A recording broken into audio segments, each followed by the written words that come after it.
지난 4월 20일 설립자묘역에서 화도 조강훈 박사 42주기 추모식이 진행됐습니다.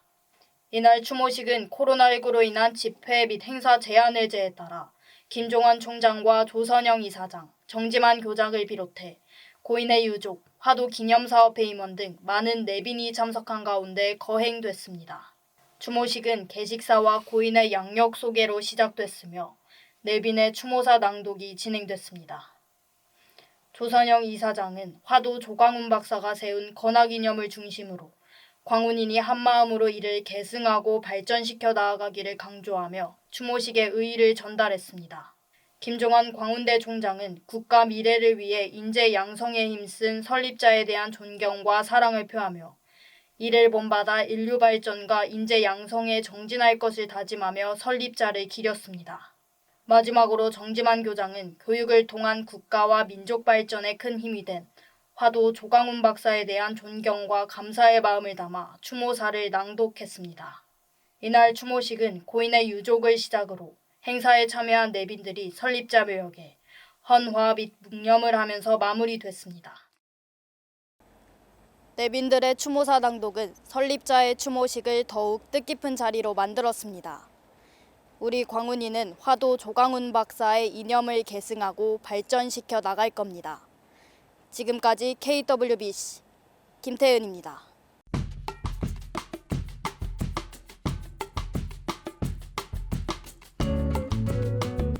실록의 계절 5월입니다.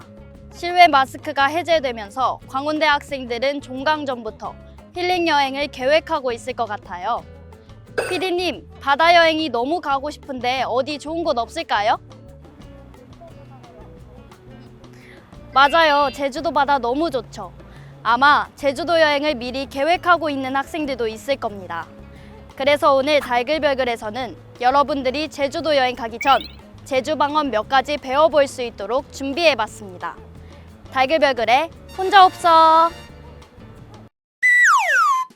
최근에 제가 제주 방언으로 대화하는 영상을 본 적이 있는데 이해하기가 어렵더라고요. 표준어와 차근히 비교하며 바라본 제주 방언, 지금 바로 알아보시죠. 우선 좀 실례합니다를 의미하는 호꼼 미안하오다입니다. 예시 대화를 통해 주로 어떻게 쓰이는지 알아보겠습니다. 호꼼 미안하오다 이게 얼마과? 5,000원 말씀. 호꼬만 싸게 안 될까 말씀? 경회사 다시 올 거 아니까. 대화를 들어보니 시장에서 흥정하는 내용인 것 같네요. 광운인 여러분들도 제주도 시장에서 오늘 배운 대화를 활용해 재밌는 추억을 만들어 보면 어떨까요? 다음은 어떻게 갑니까를 의미하는 어떤 갑니까입니다. 마찬가지로 예시 대화를 통해 주로 어떤 상황에서 쓰이는지 알아보겠습니다. 한락산들의 가쟁 호밍 어떤 갑니까? 바당들은 어떤 갑니까? 사탕 값어. 네, 맞습니다. 길을 물어보는 상황인 것 같네요. 제주도민만큼 제주도길을 잘 아는 사람은 없을 겁니다. 어떤 갑니까? 자신 있게 내뱉고 제주도민이 알려주는 제주도 지리부터 여행 꿀팁까지 얻어가 보는 건 어떨까요? 역시 여행하면 먹거리 선택은 빠질 수 없는 필수적인 고민입니다. 그렇다면 제주 방언으로 무엇을 먹을까는 무엇일까요? 바로 무신걸 먹을코 라고 합니다. 예시 대화를 통해 자세히 알아보겠습니다. 무신걸 먹을코? 개매양 제주도에만 있신 거 먹게 맛씀. 그쟁기에 봄아래 옥돔생성 또 있으다. 모멀범벅에 자리젠. 먹을 것도 참 하영이죠. 대화를 들어보니 저도 제주도 여행 계획할 때부터 제주도에만 있는 음식으로는 무엇이 있는지 미리 알아보고 가야겠네요. 여러분들도 메모. 마지막으로 제주 속담을 알아보려고 합니다. 느린 소 울타리 넘는다 라고 하는 뜬쇠가 울넘나입니다. 소마다 동작이 빠르거나 느리기도 한데 느린 소는 행동이 무뎌서 웬만한 장애물을 못 넘는다고 생각하곤 합니다. 하지만 오히려 높은 담장을 뛰어넘는 예상 밖의 행동을 보여줌으로써 고정관념을 깨트려버리는 경우가 적지 않다고 합니다. 즉, 겉으로 보는 것과 실제 양상이 일치하지 않고 전연달리 나타날 수 있다는 것을 알려주는 속담입니다. 겉으로 보는 것으로 판단하는 사람이 주위에 있다면 제주도 속담인 뜬쉐가 울 넘나를 소개해주는 것은 어떨까요? 같은 한국어지만 다른 듯한 제주방언. 제주도만이 가진 매력을 달글별글과 함께 알아봤습니다. 제주도 가기 전에 제주방언 몇 가지 배워가면 그 어느 때보다 기억에 남는 여행 추억을 만들 수 있을 겁니다. 지금까지 달글별글의 김태은이었습니다. 안녕하세요. KWBC의 아나운서 김대일입니다. 중간고사가 끝난 지 얼마 되지 않았지만 수많은 과제들로 고통받고 있진 않으신가요? 과제로 인해 힘들어할 우리 학우들을 위해서 과제할 때 참고할 수 있는 꿀팁 사이트들을 소개해드리겠습니다. 완성도 높은 과제를 위해선 자료조사가 필수적인데요. 여러분들은 자료조사 어떻게 하고 계신가요? 주로 통계청이나 리스를 사용해서 자료를 조사하고 있진 않으셨나요? 하지만 이 사이트들은 자료의 양이 워낙 많고 복잡해서 사용하기 어려울 수 있습니다. 그래서 준비했습니다. 여러 가지 통계 자료를 한눈에 쉽게 보여주는 사이트, 바로 갤럽입니다. 사이트에 들어가면 우측 상단에 통계 자료가 있는데요.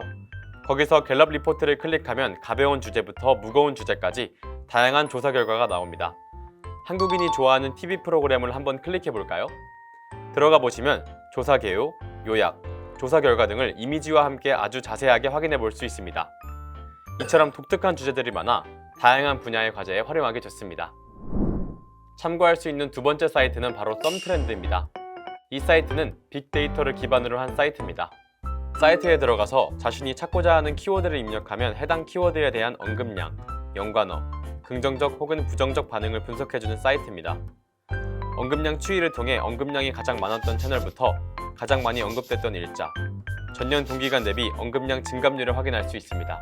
사람들이 해당 키워드에 대해 긍정적으로 생각하는지 부정적으로 생각하는지 비율을 확인해 볼 수 있으며 그러한 반응이 어떠한 단어들을 통해 표현되는지도 알 수 있습니다. 자료조사 마지막 꿀팁 사이트는 인용 생성기입니다. 레포트나 소논문 작성 시 인용한 자료에 대한 출처를 밝혀야 하는데 이 과정이 상당히 번거롭죠. 출처를 밝히는 데 있어서 교수님마다 원하시는 스타일이 있는데 보통 APA 스타일이거나 시카고 스타일 둘 중에 하나입니다. 여기서 인용 추가를 누르면 인용을 생성할 수 있는데요. 우선 인용 유형을 선택해야 합니다. 일단 저널 기사로 설정한 후 작가란에 예시로 대일, 김을 써줄게요. 그리고 저널 기사의 제목과 발행된 날짜, URL, 액세스를 다 설정한 후 인용 추가를 누르면 이런 식으로 인용이 생성됩니다. 그럼 오른쪽에 복사를 누르시고 사용하시면 됩니다. 과제할 때 특히 PPT 만들기 어려워하시는 분들 많으시죠? 그럴 때 참고할 수 있는 꿀팁 사이트로는 미리 캔버스가 있습니다. 해당 사이트에서는 여러가지 무료 폰트, 사진, 그리고 템플릿을 제공하고 있습니다. 대부분의 사진들은 전부 다 고화질로 이루어져 있으며 고퀄리티의 템플릿을 전부 무료로 사용할 수 있습니다. 이외에도 보시는 것처럼 카드뉴스나 유튜브 썸네일도 제작할 수 있는데요. 디자인이 필요한 과제에 유용할 것 같네요. 한 가지 유의할 점이 있는데요. 저장할 때 사진으로 저장되기 때문에 PPT에서 편집 기능을 사용할 수 없습니다.